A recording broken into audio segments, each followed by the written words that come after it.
Good morning, my dear students. Last class we had discussed what are the instruments traded in capital market. Am I right?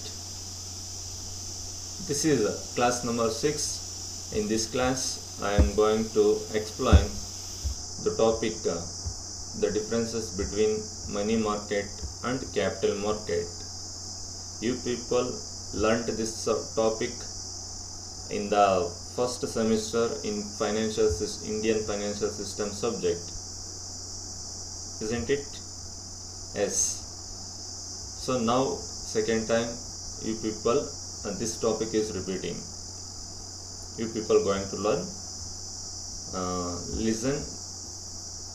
So second time. Yes. Okay. So first difference.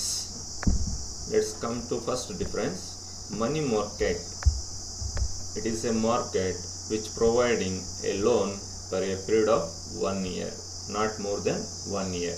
So money market ಅಂದ್ರೆ so ನಮಗೆ 1 ವರ್ಷದವರೆಗಿನ ಸಾಲ ನಮ್ಗೆ ಸಿಗುತ್ತೆ. ನಮಗೆ 1 ವರ್ಷದ ಸಾಲ ಎಲ್ಲಿ ಸಿಗುತ್ತೋ ಅದನ್ನು ಮನಿ ಮಾರ್ಕೆಟ್ ಅಂತ ಕರಿತೀವಿ. Capital market. So capital market which providing a loan for a period above 1 year. So if you want long-term loan for 2 years, for 3 years, for 5 years, for 10 years, if you need loan for 2 years, 3, 5, whatever the loan, but it should be above 1 year. So that loan is available in capital market. That means capital market will provide long-term loans. That loan is above 1 year. ಅಂದರೆ ನಮಗೆ 1 ವರ್ಷಕ್ಕೆ ಮೇಲ್ಪಟ್ಟ ಸಾಲ ಬೇಕಂದರೆ ಆ ಸಾಲ ಎಲ್ಲಿ ಸಿಗುತ್ತೆ ಅಂದರೆ ನಮಗೆ ಕ್ಯಾಪಿಟಲ್ ಮಾರ್ಕೆಟಲ್ಲಿ ಸಿಗುತ್ತೆ. ಸೊ ಇದು difference between money market and capital market. Money market ಅಂದರೆ 1 ಇಯರ್ ಪೀರಿಯಡ್ವರೆಗೂ 1 ವರ್ಷದ ಸಾಲ ಸಿಗುತ್ತೆ. ಕ್ಯಾಪಿಟಲ್ ಮಾರ್ಕೆಟ್ ಅಂದರೆ 1 ವರ್ಷಕ್ಕೆ ಮೇಲ್ಪಟ್ಟು 2, 3, 5, 10 ವರ್ಷಕ್ಕೆ ಸಂಬಂಧಪಟ್ಟ ಸಾಲ ನಮಗೆ ಸಿಗುತ್ತೆ. So second difference, money market which provides funds to industries to meet its working capital requirements, its day-to-day funds requirements. Because in business, so there are many expenses will incur. So for example, payment of wages, rent, electricity bill, telephone bill, traveling expense, printing and stationery, postal expense. So here so many expenses have been incurred on daily basis, weekly basis, monthly basis. So here company need to pay such expense. So that's why company or industry will need there is a company or industry there is a need of working capital. So such working capital is provided by money market. ಅಂದರೆ industry ತೊಗೊಂಡಾಗ ಅಥವಾ company ತೊಗೊಂಡಾಗ so daily expense ಆಗ್ತಾ ಇರುತ್ತೆ. ಬಾಡಿಗೆ ಆಗಿರ್ಬೋದು, telephone charges, electricity charges, postal charges, printing stationery, ಈ ಥರ ಡೈಲಿ ಎಕ್ಸ್ಪೆನ್ಸ್ ಆಗ್ತಾ ಇರುತ್ತೆ. ಆ ಎಲ್ಲ ಎಕ್ಸ್ಪೆನ್ಸನ್ನು ಪೇಮೆಂಟ್ ಮಾಡಬೇಕಾದ್ರೆ ಕಂಪ್ನಿಗೆ ಅಥವಾ ಇಂಡಸ್ಟ್ರಿಗೆ ಅಲ್ಪಾವಧಿ ಸಾಲ ಬೇಕಾಗುತ್ತೆ. ಕರೆಕ್ಟಾ? ಆ ಅಲ್ಪಾವಧಿ ಸಾಲ ನಮಗೆ ಸೊ ಹಣಕಾಸಿನ ಮಾರುಕಟ್ಟೆ ನೀಡುತ್ತೆ. Money market will provide such funds. And also money market will provide short-term funds to the government to meet its short-term funds requirements. ಅಂದರೆ ಅದೇ ರೀತಿಯಾಗಿ ಸರ್ಕಾರಕ್ಕೆ ಕೂಡ ಅಲ್ಪಾವಧಿ ಹಣಕಾಸಿನ ಅವಶ್ಯಕತೆ ಇರುತ್ತೆ. ಆ ಅಲ್ಪಾವಧಿ ಹಣಕಾಸನ್ನು ಕೂಡ ಮನಿ ಮಾರ್ಕೆಟ್ ಪ್ರೊವೈಡ್ ಮಾಡುತ್ತೆ. ನಿಮ್ಗೆ ಇವಾಗ ಡೌಟ್ ಬರ್ಬೋದು, ಯಾವ ಥರ ಕಂಪನಿ ಮನಿ ಮಾರ್ಕೆಟಿಂದ ಫಂಡ್ಸನ್ನು ಕಲೆಕ್ಟ್ ಮಾಡ್ಬೋದು, ಅಥವಾ ಗೌರ್ಮೆಂಟು ಯಾವ ಥರ ಮನಿ ಮಾರ್ಕೆಟಿಂದ ಶಾರ್ಟ್ ಟರ್ಮ್ ಫಂಡ್ಸನ್ನು ಕಲೆಕ್ಟ್ ಮಾಡ್ಬೋದು ಅಂತ ಡೌಟ್ ಬರ್ಬೋದು, ಅಥವಾ ಯಾವ ಥರ ಅಂತ. So let's know about how to industry or government will going to collect funds from money market. So how means, so here industry or government, so industry using bills of exchange, commercial papers, certificate of deposit. So these instruments for raising short-term funds from money market. ಅಂದರೆ industry ಅಥವಾ company so short term ಫಂಡ್ಸನ್ನು ಮನಿ ಮಾರ್ಕೆಟಿಂದ ಯಾವ ಥರ collect ಮಾಡುತ್ತೆ ಅಂದರೆ, so ಇಲ್ಲಿ bills of ಎಕ್ಸ್ಚೇಂಜನ್ನು use ಮಾಡಿ, commercial ಪೇಪರ್ಸನ್ನು issue ಅಥವಾ use ಮಾಡಿ, ಸರ್ಟಿಫಿಕೇಟ್ ಆಫ್ ಡಿಪಾಸಿಟನ್ನು ಯೂಸ್ ಮಾಡಿ ಸೊ ಶಾರ್ಟ್ ಟರ್ಮ್ ಫಂಡ್ಸನ್ನು ಕಲೆಕ್ಟ್ ಮಾಡುತ್ತೆ. ಅದೇ ರೀತಿಯಾಗಿ ಗೌರ್ಮೆಂಟ್ ಯಾವ ಥರ ಶಾರ್ಟ್ ಟರ್ಮ್ ಫಂಡ್ಸನ್ನು ಕಲೆಕ್ಟ್ ಮಾಡುತ್ತೆ ಅಂದರೆ, ಸೊ ಟ್ರೆಸರಿ ಬಿಲ್ಸ್ ಅಂತ ಇರುತ್ತೆ. ಆ ಟ್ರೆಸರಿ ಬಿಲ್ಸನ್ನು ಇಶ್ಯೂ ಮಾಡಿ ಸೊ ಶಾರ್ಟ್ ಟರ್ಮ್ ಫಂಡ್ಸನ್ನು ಕಲೆಕ್ಟ್ ಮಾಡುತ್ತೆ ಮನಿ ಮಾರ್ಕೆಟಿಂದ ಸರ್ಕಾರ. So this is about money market. So coming to capital market, it provides funds to commerce and trade to meet its fixed capital requirement, and also it provides long-term funds to government also to meet its long-term capital requirements. So ಇಲ್ಲಿ ಬಂಡವಾಳ ಮಾರುಕಟ್ಟೆ, so ಇದು fixed cash. ಇವಾಗ ವ್ಯಾಪಾರ ಅಥವಾ ವಾಣಿಜ್ಯಕ್ಕೆ so permanent capital ಅಥವಾ fixed capital ಅವಶ್ಯಕತೆ ಇರುತ್ತೆ. ಯಾಕಂದರೆ ಸೊ ಒಂದು ವ್ಯಾಪಾರ ಅಥವಾ ಒಂದು ಬಿಸ್ನೆಸ್ ಸ್ಟಾರ್ಟ್ ಮಾಡಬೇಕಾದ್ರೆ so land, building, furniture, plant and machinery ಇವೆಲ್ಲ ಕೂಡ ಫಿಕ್ಸೆಡ್ ಅಸೆಟ್ಸನ್ನು ಪರ್ಚೇಸ್ ಮಾಡಬೇಕಾದ್ರೆ ಸೊ ಲಾಂಗ್ ಟರ್ಮ್ ಫಂಡ್ಸ್ ಬೇಕಾಗುತ್ತೆ, ಪರ್ಮನೆಂಟ್ ಕ್ಯಾಪಿಟಲ್ ಬೇಕಾಗುತ್ತೆ. ಸೊ ಆ ಪರ್ಮನೆಂಟ್ ಕ್ಯಾಪಿಟಲನ್ನು ಸೊ ಕ್ಯಾಪಿಟಲ್ ಮಾರ್ಕೆಟ್ ಅಥವಾ ಬಂಡವಾಳ ಮಾರ್ಕೆಟು ಪ್ರೊವೈಡ್ ಮಾಡುತ್ತೆ. ಅದೇ ರೀತಿಯಾಗಿ ಗೌರ್ಮೆಂಟ್ಗೂ ಅಷ್ಟೇ ಸೊ ಇಲ್ಲಿ ಲಾಂಗ್ ಟರ್ಮ್ ಫಂಡ್ಸ್ ಬೇಕಾಗುತ್ತೆ. ಗೌರ್ಮೆಂಟ್ಗೆ ಅಥವಾ ಸರ್ಕಾರಕ್ಕೆ ಬೇಕಾದಂಥ ಲಾಂಗ್ ಟರ್ಮ್ ಫಂಡ್ಸನ್ನು ಕೂಡ ಕ್ಯಾಪಿಟಲ್ ಮಾರ್ಕೆಟ್ ಪ್ರೊವೈಡ್ ಮಾಡುತ್ತೆ. Next we will see third difference. So the instrument, what are the instruments are being used in money market are bills of exchange, treasury bills, commercial papers, certificate of deposit, etc. These are the instruments we are using in money market.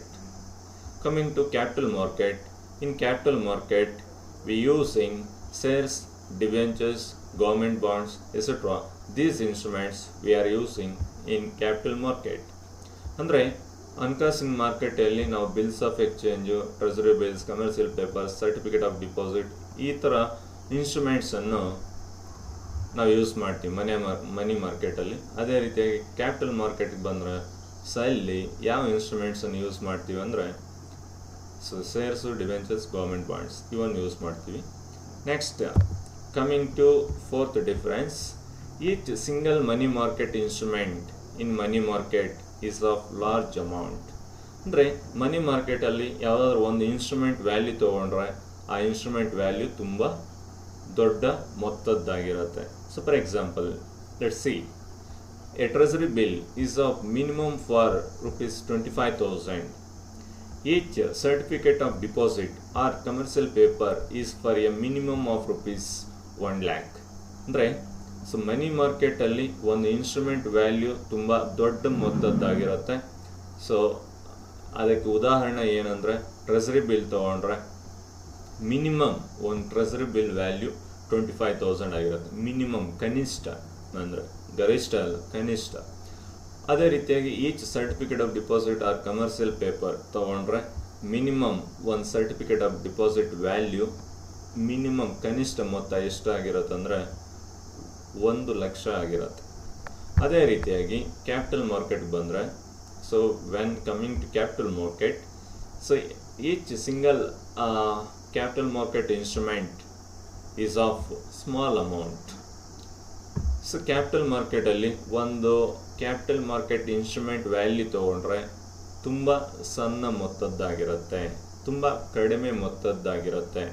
For example let's see example, each share value is ₹10, each debenture value is ₹100. ಇವಾಗ ಒಂದು share value ತೊಗೊಂಡ್ರೆ so ₹10 ಆಗಿರುತ್ತೆ. ಅದೇ ರೀತಿಯಾಗಿ ಒಂದು debenture value ತೊಗೊಂಡ್ರೆ ₹100 ಆಗಿರುತ್ತೆ.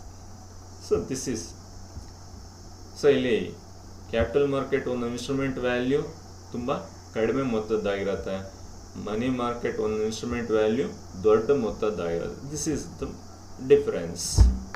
So next coming to fifth difference,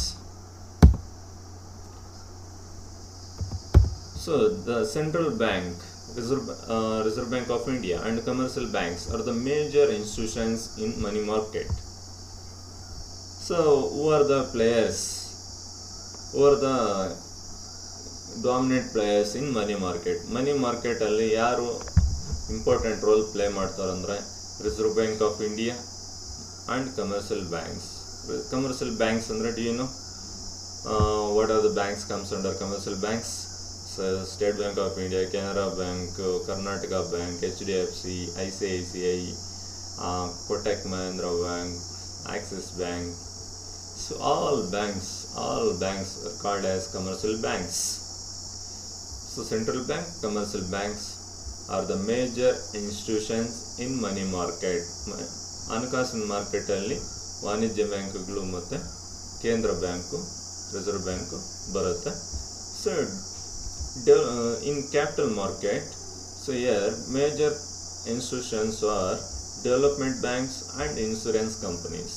So ಬಂಡವಾಳ ಮಾರ್ಕೆಟಿಗೆ ಬಂದರೆ ಸೊ ಮೇಜರ್ ಇನ್ಸ್ಟಿಟ್ಯೂಷನ್ಸ್ ಯಾವಂದ್ರೆ ಡಾಮಿನೆಂಟ್ ರೋಲ್ ಪ್ಲೇ ಮಾಡ್ತಕ್ಕಂಥ ಇನ್ಸ್ಟಿಟ್ಯೂಷನ್ಸ್ ಯಾವಂದ್ರೆ so development banks.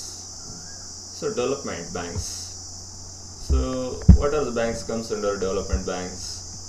So here, so IDBI, Industrial Development Bank of India, IFCI, Industrial Finance Corporation of India, SFC, State Financial Corporation, SIDC, Small Industrial Development Corporation. So these are all development banks comes in capital market. And insurance companies, LIC and GIC, Life Insurance Corporation of India, LIC, GIC, General Insurance Corporation. These are all insurance companies. So these institutions play a dominant role. These are the major institutions in capital market. So coming to sixth difference, money market instruments generally do not have secondary market. So ಹಣಕಾಸಿನ instruments ಏನಿದೆಯೋ treasury bills of exchange, certificate of deposit, commercial paper, ಇವೆಲ್ಲ ಏನು instruments ಇದೆಯೋ money ಮಾರ್ಕೆಟ್ಗೆ ಅದಕ್ಕೆ secondary market ಅನ್ನೋದಿಲ್ಲ. So money market only ಅಷ್ಟೇ. But capital market instruments generally ಯಾವ secondary market are stock market. ಇಲ್ಲಿ ಕ್ಯಾಪಿಟಲ್ ಮಾರ್ಕೆಟ್ ಇನ್ಸ್ಟ್ರೂಮೆಂಟ್ಸ್ ಬಂದರೆ ಶೇರ್ಸ್, ಡಿಬೆಂಚರ್ಸ್, ಬಾಂಡ್ಸು ಬಂದರೆ ಇದಕ್ಕೆ ಸೆಕೆಂಡರಿ ಅಥವಾ ಸ್ಟಾಕ್ ಮಾರ್ಕೆಟ್ ಇದೆ. ಸೊ ಅಲ್ಲಿ ನಾವು ಬೈಯಿಂಗು ಸೆಲ್ಲಿಂಗ್ ಮಾಡ್ತೀವಿ. So this is the difference. So money market ಇನ್ಸ್ಟ್ರೂಮೆಂಟ್ಸ್ಗೆ ಸೆಕೆಂಡರಿ ಮಾರ್ಕೆಟ್ ಇಲ್ಲ, ಕ್ಯಾಪಿಟಲ್ ಮಾರ್ಕೆಟ್ ಇನ್ಸ್ಟ್ರೂಮೆಂಟ್ಸ್ಗೆ ಸೆಕೆಂಡರಿ ಅಥವಾ ಸ್ಟಾಕ್ ಮಾರ್ಕೆಟ್ ಇದೆ. So next seventh difference, in money market transactions mostly takes place over the phone and there is no formal place. Coming to money market, so here so transactions are going through only telephone. By using telephone they do transactions will take place. There is no particular marketplace to do money market transactions. So coming to capital market, so in capital market, so all capital market transactions are going on through a particular platform, that is stock exchange. It is a platform where all capital transactions are taken place. ಅಂದರೆ money market instruments ಏನಿದೆಯೋ ಅಥವಾ money market transactions ಏನು ನಡೆಯುತ್ತೋ, money market transactions ಎಲ್ಲ ಯಾವುದ್ರ ಮುಖಾಂತರ ನಡೆಯುತ್ತಂದರೆ telephone ಮುಖಾಂತರ money market transactions ಎಲ್ಲ ನಡೆಯುತ್ತೆ. ಅದಕ್ಕೆ ಒಂದು ಪರ್ಟಿಕ್ಯುಲರ್ ಟ್ರೇಡಿಂಗ್ ಪ್ಲ್ಯಾಟ್ಫಾರ್ಮ್ ಅನ್ನೋದು ಇಲ್ಲ. ಸೊ ಎಲ್ಲ ಟ್ರಾನ್ಸಾಕ್ಷನ್ಸು ಟೆಲಿಫೋನ್ ಅಥವಾ ಮೊಬೈಲ್ ಫೋನ್ ಮುಖಾಂತರ ನಡೆಯುತ್ತೆ.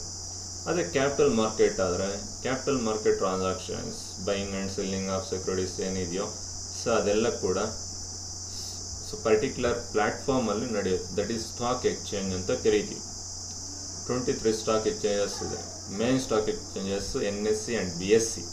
So they are trading platforms where we buy and sell securities.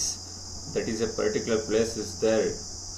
So where we can do capital market transactions. So coming to eighth difference, money market transactions have to be conducted without the help of brokers. We can do money market transactions without the help of brokers. But in case of capital market, we can't do capital market transactions without the help of brokers or authorized dealers. So here stock brokers are there, Zerodha stock broker, Angel stock broker. Here so many stock brokers are there. So through them we can do capital market transactions. ಅಂದರೆ money market transactions ಎಲ್ಲ ಕೂಡ broker ಸಹಾಯ ಇಲ್ಲದೆ, ಮಧ್ಯವರ್ತಿಗಳ ಸಹಾಯ ಇಲ್ಲದೆ ನಾವೇ ಡೈರೆಕ್ಟಾಗಿ ಬೈಯರ್ ಸೆಲ್ಲರ್ ಇಬ್ಬರೇ ಡೈರೆಕ್ಟಾಗಿ ಇಲ್ಲಿ ಸೊ ಬೈಯಿಂಗ್ ಸೆಲ್ಲಿಂಗ್ ಟ್ರಾನ್ಸಾಕ್ಷನ್ಸನ್ನು ಮಾಡ್ಬೋದು ಮನಿ ಮಾರ್ಕೆಟಲ್ಲಿ. ಕ್ಯಾಪಿಟಲ್ ಮಾರ್ಕೆಟ್ ಬಂದರೆ ಇಲ್ಲಿ ಬೈಯರು ಸೆಲ್ಲರು ಇಬ್ಬರು ಡೈರೆಕ್ಟಾಗಿ ಸೊ ಇಲ್ಲಿ ಟ್ರಾನ್ಸಾಕ್ಷನ್ ಮಾಡೋಕ್ಕೆ ಬರಲ್ಲ. ಇನ್ ಬಿಟ್ವೀನ್ ಬೈಯರ್ ಸೆಲ್ಲರ್ ನಡುವೆ ಒಬ್ಬ ಬ್ರೋಕರ್ ಇರ್ತಾನೆ, ಅವರನ್ನೇ ಸ್ಟಾಕ್ ಬ್ರೋಕರ್ ಅಂತ ಕರಿತೀವಿ, ಆಥರೈಸ್ಡ್ ಡೀಲರ್ ಅಂತ ಕರಿತೀವಿ. ಅವನ ಮುಖಾಂತರನೇ ನಡಿಬೇಕು. We can't by and sell securities directly R in these transactions doesn't take place directly in between buyer and seller. So these transactions are going on through authorized dealer. Next, ninth difference. Components of money market are call money market, commercial bill market, treasury bill market and short term loan markets. These are the main parts or components of money market. Coming to capital market, the main components of capital market are industrial securities market, government securities market and long-term loan market. These are the main parts or components of capital market. This is the main difference. So and then revision. So in this class we have discussed about the differences between money market and capital market. ನಿಮಗೆ ಅರ್ಥ ಆಗಿದೆ, ತುಂಬ important, ಅರ್ಥ ಆಗಿದೆ ಅನಿಸುತ್ತೆ. So thank you students, thank you very much.